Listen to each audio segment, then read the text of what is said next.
This is Real Estate This Week with Stephen Gasquet, continuing 16 years on air and online, helping you succeed in buying, selling, and investing in property. The best real estate strategies out there just for you.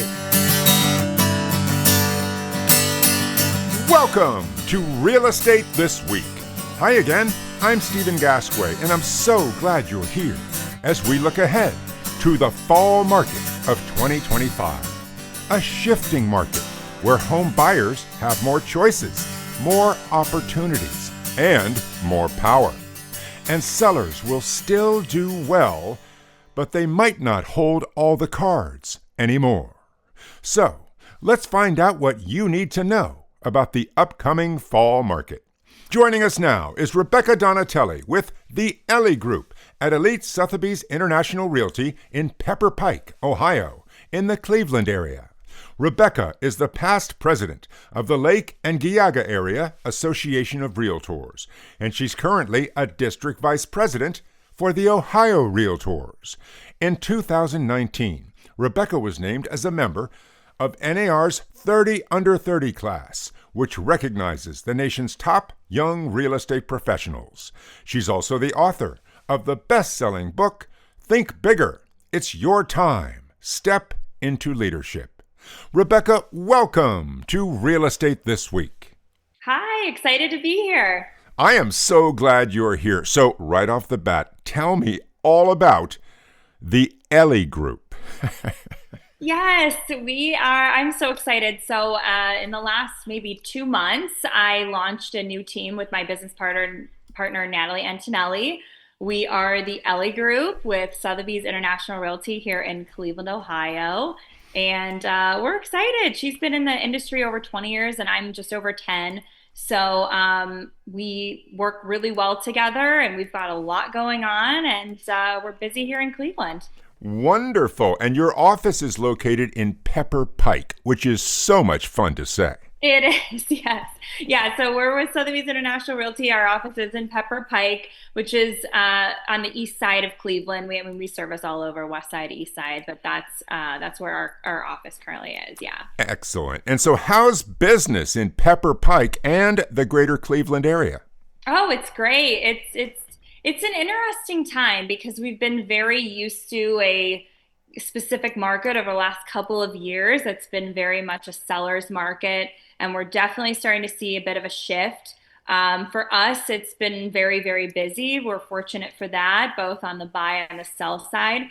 But as we get into the fall 2025 here, we're definitely seeing a bit of a shift that's new, even within the last couple of months.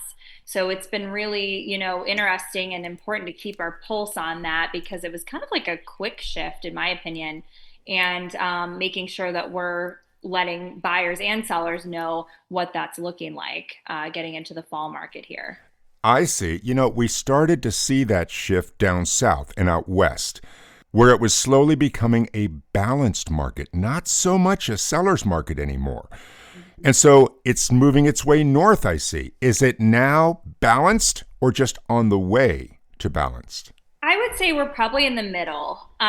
We're definitely shifting more towards that balanced market where we are seeing properties sit a little bit longer on the market. We're seeing more price reductions hit. And I think that's just because a lot of listings, when they hit the market, they're using comparables from even 6 months ago from a completely different market. And so it's okay to see, to be unsure when you list the property. And that happens just in our industry. There's ebbs and flows constantly. But we are seeing more days on market. We are seeing more price reductions. It's definitely shifting more to a balanced market, and it is giving buyers a little bit more of an opportunity if they don't want to make such a quick decision to maybe sleep on it or look at some more options and have some more options to look at as they're making their buying journey. So, Rebecca, is that shift because more homes are coming on the market? I mean, that's usually a driving force. It definitely is. I mean, we are definitely seeing a pickup in the inventory. There's certain pockets where there's more inventory than others, but just in general, east side, west side, everywhere in Cleveland, we're definitely seeing more houses that are coming up, which again, on the buy side, gives them more of an opportunity to look at more properties. But on a sell side, then you have more competition. So yes, we've definitely seen a pickup in our inventory for sure. Interesting. So let's talk about that market shift and what it might mean to buyers and sellers, starting with buyers. Now, if I come to you and I decide to buy a house in the fall of 2025, what will that market shift mean to me? Before, in the last couple of years, it was a property hits the market and you have to be in there as soon as it hits. And not only do you have to be in there as soon as it hits, but then you have to make a very fast decision. Now we're seeing buyers are able to take a little bit more time. We're seeing them maybe come in with an offer that might be a little bit lower. I will say that we at the LA Group have listed quite a few properties recently, and we have still had quite a few that have sold very fast in the first couple of days. So that's still part of our market. It's really property dependent, honestly, and it's also where is that property priced? Because again, the comps that you might have seen 6 months ago, that might not be necessarily where the house is priced today. So from a buyer's perspective, it's really, what makes the most sense for them. They're kind of able to look at as what they want. But there are certain properties where if it fits for them, they might have to make a quick decision because we're still seeing some properties sell pretty quickly. Because there's still a lot of buyer demand, even though the market is shifting. Oh, absolutely. There's definitely a buyer demand. Here in Cleveland, our market sometimes can be weather dependent a little bit. And, even though we're starting to get more into fall, it's still our temperatures are still really nice. People are still out. They're looking at things. We're right past that back to school time, which sometimes you see a little bit of a dip right then, but then it picks up again. So folks are kind of back in school, and the buyer demand is still high. And so from a seller's perspective, that's still great. But from a buyer's perspective, like I said, they'll still have more options to look at, and they're still out and they're still looking at properties. So Rebecca, real quick, let's compare just about a year ago to right now. Now, a year ago, if I was a buyer, sometimes I'd have to come in at or above list price. Mm-hmm. Sometimes I'd have to give up the home inspection if I wanted to stay competitive, and whatever the seller wanted, the seller got. How has that changed? That's definitely changed. As I mentioned, we are still seeing some multiple offer situations where there are properties that might go over. However, a majority of that has definitely changed where buyers feel they have a little more weight on their side versus just giving the seller essentially what they want and then some. And so, and for buyers, it's been a nice little breather because it really was like that for a very long time where, like I said, they're rushing into properties, they're getting in as soon as they can, they're writing the offer as soon as they can, and they are giving up a lot of things that they otherwise might not have, such as the home inspection or offering an appraisal gap coverage or a quick close or, anything that the seller would really want. We've definitely seen a soften in that, not for all properties, but for quite a few of them. So it gives the buyer a little more leeway rather than, a year ago. I see. And so if I want to buy a house in the fall of 25 and I want to get it, I don't want to lose out. Rebecca, what's your best advice to me? The first thing from an agent's perspective is still giving the listing agent a call and finding out what's most important to that seller. Because regardless of whether you're in multiple offers or not, you still want to do some due diligence ahead of time to know what's important to that particular seller. Do they care about the earnest money amount? Do they want a clean offer with less contingencies? Do they want a quick close? So having the agent do some due diligence ahead of time and then sitting down to write an offer that makes sense as a whole. And also looking at the comparables, but keeping in mind that the market has really shifted in the last 6 months, and what you might have seen 6 months ago price-wise might have changed, but making sure the offer is still strong. I think really the offer as a whole right now is important, and finding out if there are multiple offers, because even though the market has shifted more to a balance, like I said, we're still seeing some situations where you've got quite a few buyers up against for the same property. So making sure that the package as a whole makes the most sense for that particular buyer, and thinking about the seller as well. Interesting. And moving on to sellers. Now, every seller hopes for a fast sale in a short amount of time. Has that changed? We have seen that change, absolutely. In fact, a couple of our recent sales have, in fact, a cash sale that we had recently that would normally be a quick 2 week close. We actually had a 2 month close on that one. And that was buyer and seller agreeing on that because of whatever they needed that more time. Maybe the seller needs time to move out, they need to find something. So, the quick close is not necessarily for everybody. That hasn't really changed. Again, that's part of that due diligence process of finding out from the listing agent, what does that seller want? Do they need more time to find another property? Are they moving out of town? Are they building something and they need more time?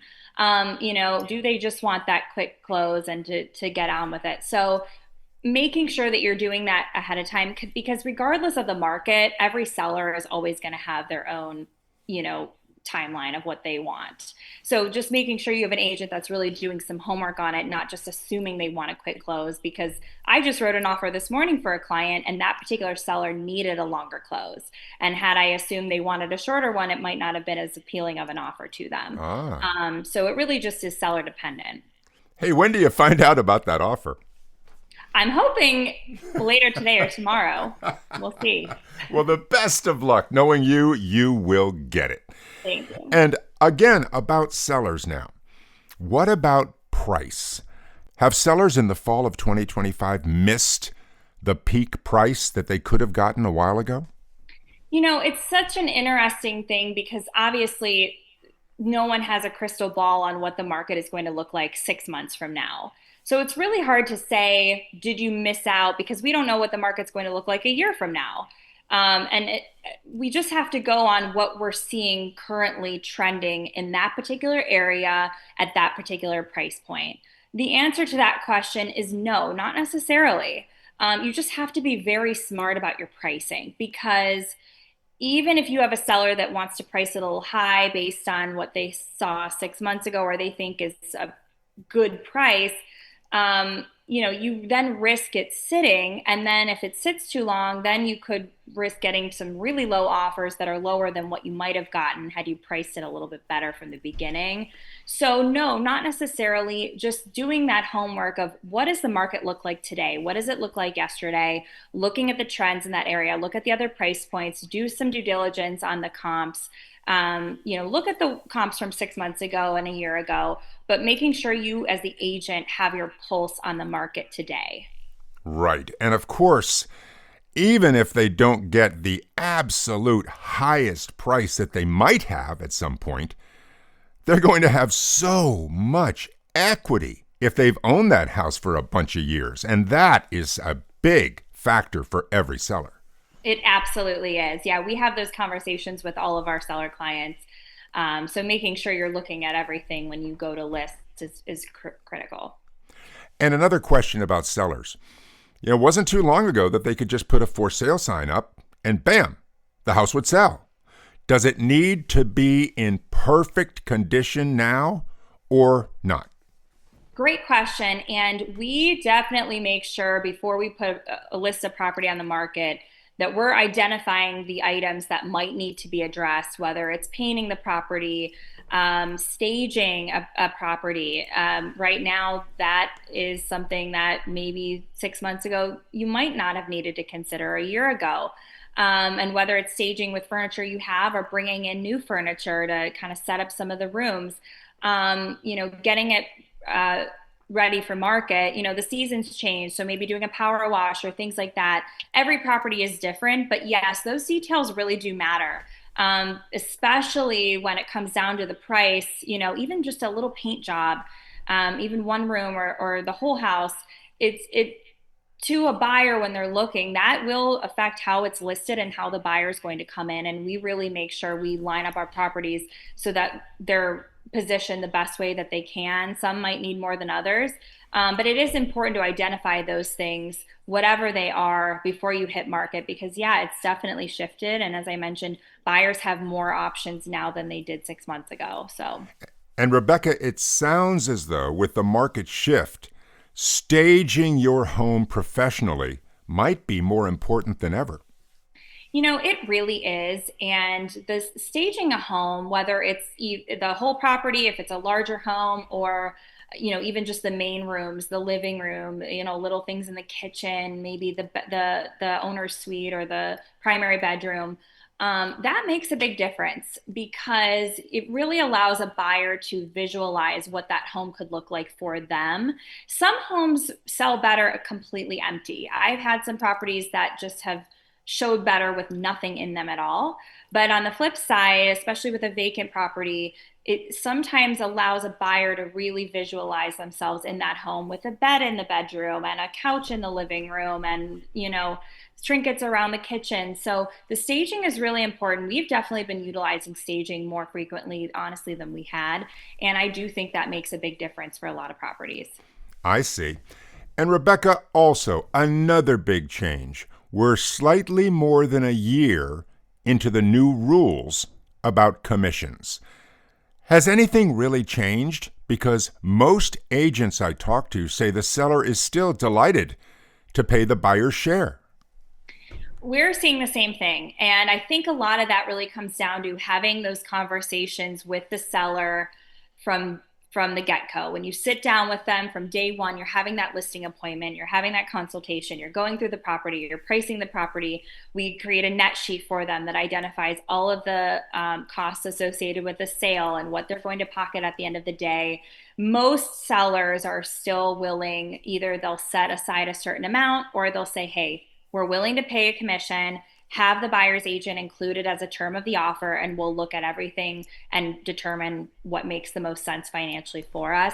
I really do think that comes down to the agent properly discussing how that works and what that's going to look like, full transparency from the get-go, and being on the same page about it.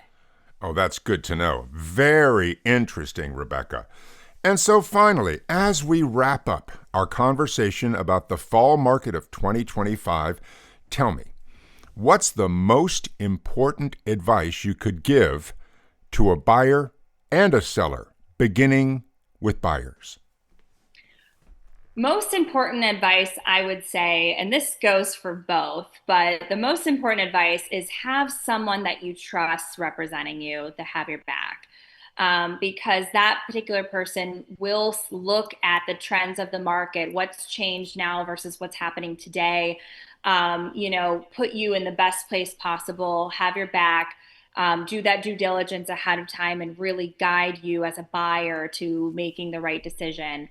That would be my biggest advice. And that goes for both buyers and sellers. And on top of that, from just a buyer perspective, understanding that the market has shifted a little bit is so important as you're doing your homework and looking at properties and making the decisions about what's best on your buying search.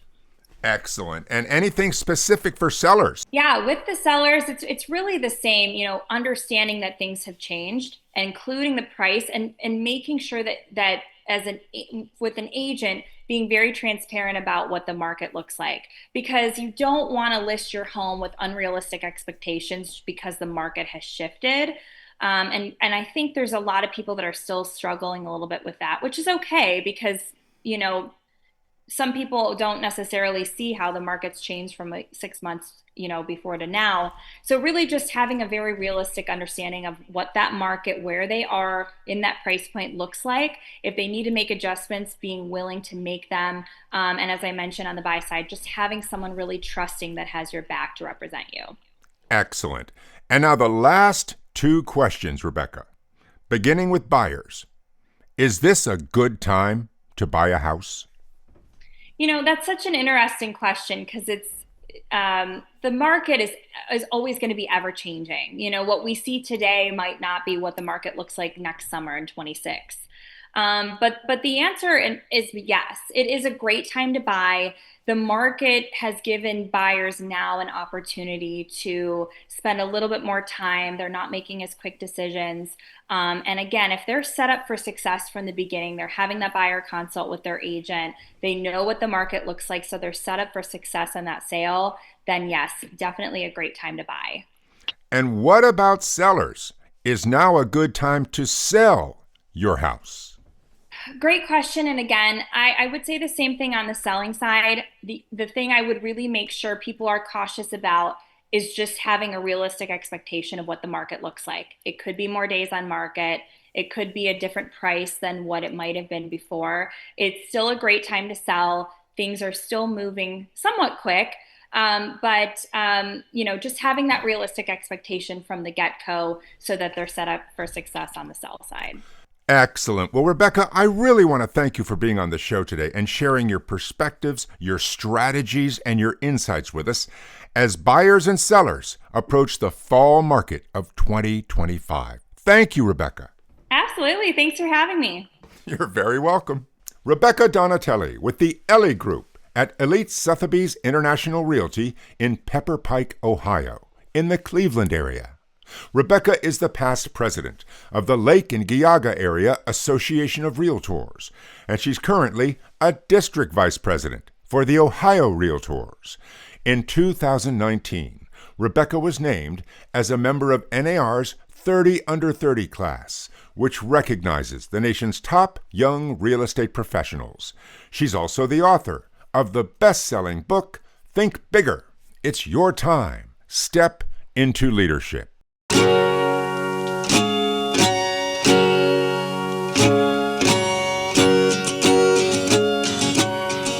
You're listening to Real Estate This Week with Stephen Gasquet. And now it's time for Beyond the Basics, in which we bring your real estate knowledge to the next level. And today, as we enter the fall market of 2025, let's talk about what the change of seasons means to real estate all across the country. Traditionally, the spring market is the biggest, best, and busiest real estate market of the year, when sellers from coast to coast put their houses up for sale. Why?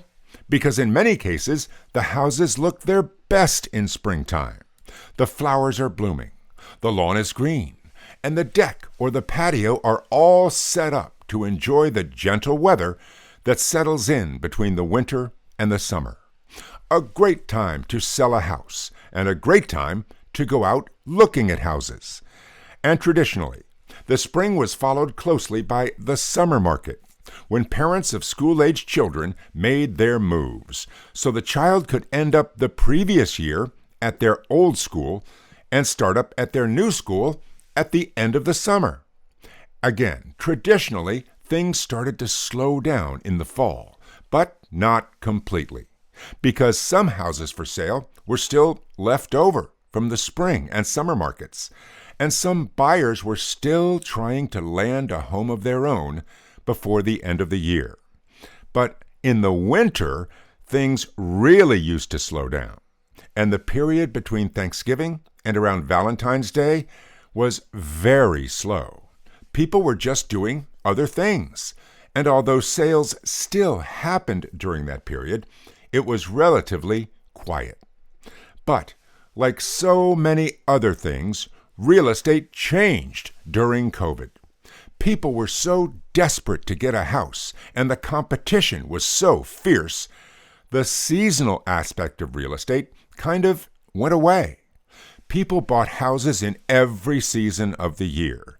People sold houses in every season of the year. The spring market became less significant, and the sleepy winter market woke up. So, what's this mean to you? Well, it indicates that if you're buying a home, there's no need to wait for the spring market. If you're ready to buy now, you'll find plenty of homes for sale. And as we've mentioned on the show recently, the markets are shifting towards a balanced market, which is much better for someone buying a home. They'll have more time to think about it. They have more negotiating power, and they have a better shot at getting the home they love. And if you're a seller, why wait for the spring market when so many other people will be putting their homes up for sale? They're your competition. Why not get a jump on them by putting your house on the market earlier? Again, with the changes we've seen in real estate seasonality, you will still find plenty of buyers in the fall and the winter. But those buyers tend to be very serious. They're not just window shoppers, so you might do very well in the fall and the winter. And finally, there's one more great reason to buy or sell in the coming months: the holidays, because there's nothing like celebrating the holidays in your brand new home. Next time on Real Estate This Week, fall maintenance for your home. We'll help you get your house ready for whatever winter throws at it. Expert advice from the top of the roof to the bottom of the basement. That's next on Real Estate This Week. And until then, I'm Stephen Gasquet, and thank you for listening.